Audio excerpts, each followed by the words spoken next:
Hey everybody, welcome to Black Spring. Now, today I'd like to just highlight a little bit of the surge in reports, if you will, that we're getting that are coming out of many agencies, whether it's mainstream media or whether it's strategists, pundits, or whatnot. We are getting more surges in reports of culpability from the WHO, that's the World Health Organization, as well as the Chinese Communist Party governments.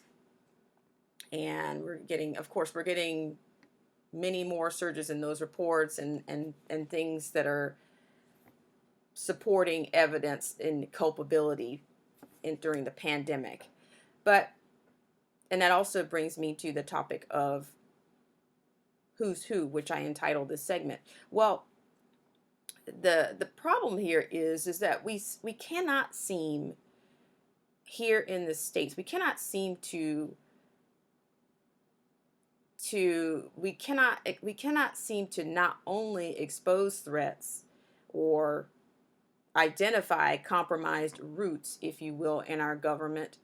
We cannot seem to get past that. We know in our own US, in our homeland, we do know we have bad actors. I think it's fair to say we have bad actors. We also have a problem solution Congress. We have a group of congressmen and women that have served many administrations, who've made many policies that have transferred power to many of these foreign organizations. And we also can see that they have been complicit with these foreign organizations' agendas. And from that, I'd like to take you to a segment in which you will have a report from Fox Business News, where the former chief strategist of the White House, Steve Bannon, brings some of these elements into play and kind of echoes that sentiment, but he kind of goes into it. He kind of expands upon it. And then we will come back and I'll offer you my tag on this segment. I'd like to thank everybody for joining me on this segment of Black Spring with Autumn. And I'll also be offering you a small segment from our vetted source on the New Americans end. So thank you so much once again for joining me here on this segment of Black Spring with Autumn. I hope everybody's doing well. May be much higher than Beijing's count and what Beijing is saying. Joining me right now is former White House chief strategist Steve Bannon. Steve, it's great to have you on the program this morning. Thanks so much for joining us. Thanks, Maria. And I saw you on Sunday Morning Futures. You pointed out that the World Health Organization put out a tweet on January 14th saying that there's no human-to-human transmission of this disease. That's why President Trump is taking aim at the World Health Organization, saying that we're not going to give them the money, perhaps, that we normally do. What do you think about that? Absolutely. It's even worse than that. The Free Republic of China in Taiwan notified the World Health Organization on January 31st of 2019 they could prove human-to-human transmission on mainland China.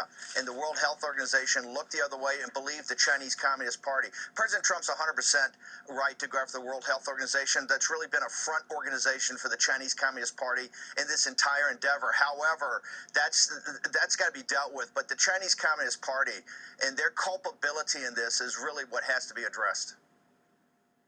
Yeah, how will that be addressed? I mean, Steve, you and I talked on Sunday about the fact that they cornered the market for protective equipment in January while they were downplaying the coronavirus. They actually acquired 2.02 billion masks, 25 million pieces of protective clothing. They already make half of the capacity of all masks in the world. Why did they need to buy another 2 billion in January while they were playing down the coronavirus?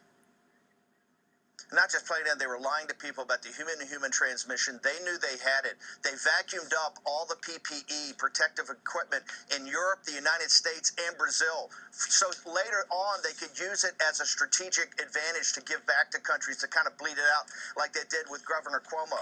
It's unacceptable.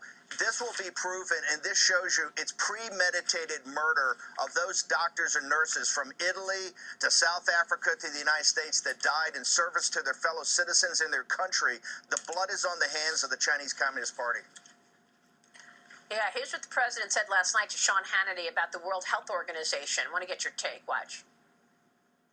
Every step that they made, everything that they said was wrong, and always in favor of China. Keep it open, don't close the borders. There were other things too, where it came from, the extent of it, how serious it was. They never viewed it as that serious. So, Steve, they were obviously working for China, but it really is concerning that this is a UN agency, Steve, that the U.S. funds the majority of the money given to the World Health Organization, and it's not the only UN agency that China wants to control. They tried to compete to run the intellectual property agency. What a joke. They've been stealing intellectual property for decades, and then the other day they actually got themselves on the agency for human rights. Another joke. Human rights and China? You've got 1 million Uyghurs right now locked up in camps.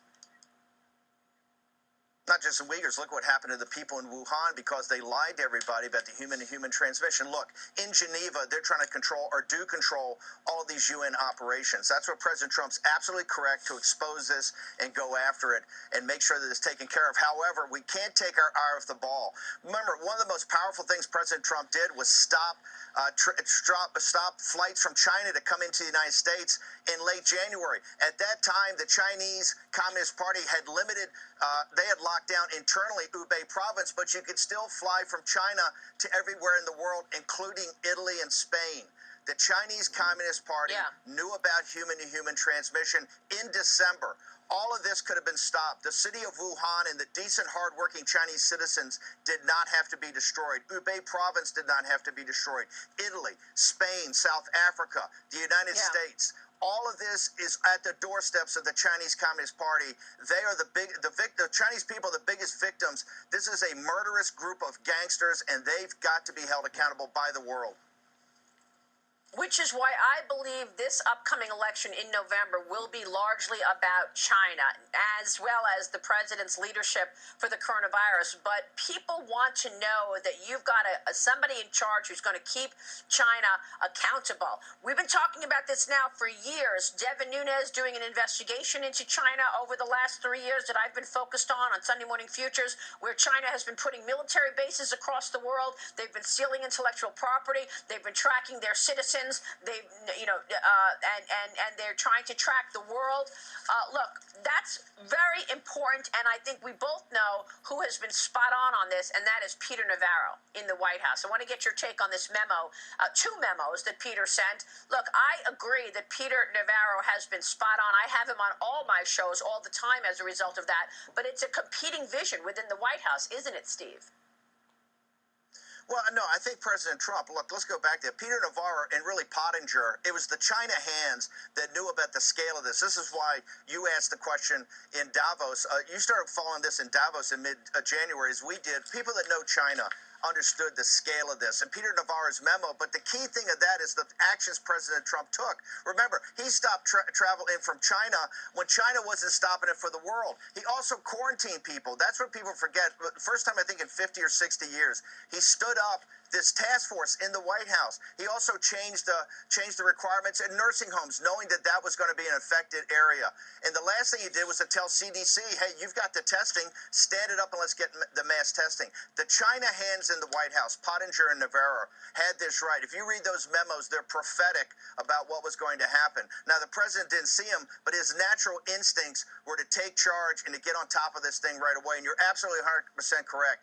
The November election, look, I say every day is November 3rd now, but you can see that this confrontation, this economic and information war confrontation with China is coming, and the American people, the people throughout the world, and the Chinese people want to hold accountable the Chinese Communist Party Party.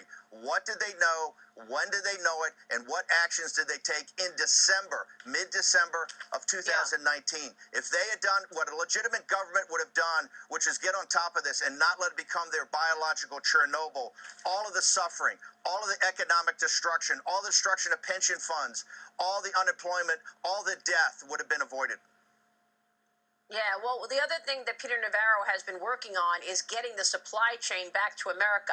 And this is another major issue, as you know, Steve. We're getting the majority of our active ingredients for our prescription drugs from China, only to hear them threaten us 2 months ago to say, hey, if you keep playing around with tariffs, then maybe we won't send those prescription drug active ingredients to the United States just when we need them in the middle of a crisis. Navarro has been trying to get companies to get those supply chains back to America. So the question becomes, what the heck is going on with Congress? I recognize this is 3 administrations, Steve, but how long has Nancy Pelosi been in charge? How long has Mitch McConnell been in charge? How come we have so many important critical items that are produced in China, and here we are in a pandemic, and we need those products? What the heck?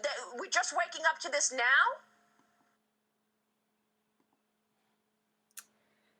Thank you so much, ladies and gentlemen. That was a clip from a Mornings with Maria, and she was featuring Steve Bannon on a bit of a culpability piece and a little bit tracking the culpability and even the path and what was known and those elements involved in the pandemic. Well, what I would like to submit as my tag here, I will say that we have a lot of things that we're working with here that we have known or that we've suspected. For one, I would say, yes, we have 2 hierarchies. We've got a global hierarchy, and then we've got the hierarchy of power and governance here in the US. And I've said on previous segments and previous videos about the accountability of our Congress. We have, as stated here, I'm echoing here, we've got many congressmen and women that have been serving for multiple terms through multiple administrations, and they have done little or nothing but be complicit in many things that affect these issues, the issues of trade, the issues of the U.S. dependence on China for medications, ingredients, as well as, of course, over-the-counter drugs. But we've got congressmen and women that have been elected by we the people that have been complicit with transferring governance and transferring power, and also weakening, which also weakens our independence, our liberties, our sovereignty when it comes to governing our governance, our abilities to self-govern, and for them to uphold their own oath of the Constitution. They have not done that. They appear to be a problem solution body that's been elected by we the people. So I think that there's accountability in many ways. There's culpability here, there's accountability, but it's shared on many fronts. I agree that the president, he has exposed many of these things, but what do we do? What do we do? You're right. Every time he does something, he's faced with, you're getting threats, you're getting retaliation from China, you're getting, their co